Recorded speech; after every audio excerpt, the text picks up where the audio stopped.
The election of 1864 is one of the great pivotal moments of the Civil War, and I think it's one that's underappreciated in some ways. There have been few presidential elections in American history that have offered as stark a choice. You have the sitting president, Abraham Lincoln, who is presiding over a troubled Republican Party, a divided Republican Party in many ways on the one side, and you have George Brinton McClellan on the other, one of the great Union war heroes early in the conflict, who fell out with the Lincoln administration. If the Democrats won in 1864, there was a good chance that negotiations for peace might have begun immediately, and there was an absolutely certain chance that emancipation would be taken off the table for the United States. In contrast, if the Republicans won, voters knew that the war would be pressed forward to victory as energetically as possible, and emancipation would remain a sine qua non of the United States victory. It's a stark, stark choice, and it's a choice and a campaign that illustrates, as well as anything else during the war, the profound ties between the non-military sphere and the military sphere. What was going to happen when people went into the voters' booth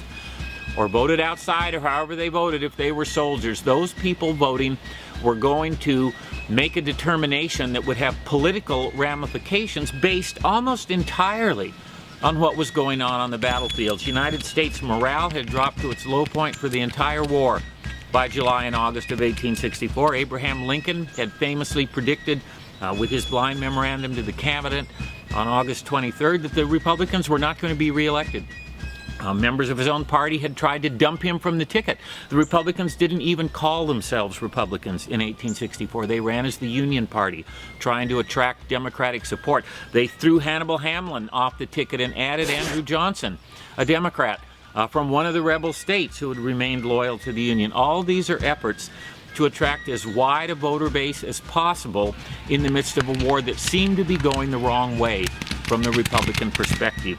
The hideous losses of the Overland Campaign, what had turned into a grinding siege at Petersburg, William Tecumseh Sherman's inability to capture Atlanta through July and August, all of these things had brought Union morale to a low point, and the fact that a little rebel army under Jubal Early had reached the outskirts of Washington in July and shelled the city and brought the President of the United States under fire seemed to indicate the war was a failure to many people in the United States.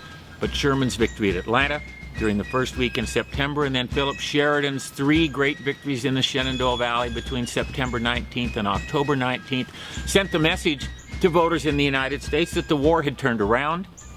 It brought a wave of much greater optimism to voters in the United States, and in the end, as we know, Abraham Lincoln was reelected. The Republicans won huge majorities in both the House and the Senate, and from that point on, that second week in November on, any chance for Confederate victory was at best remote.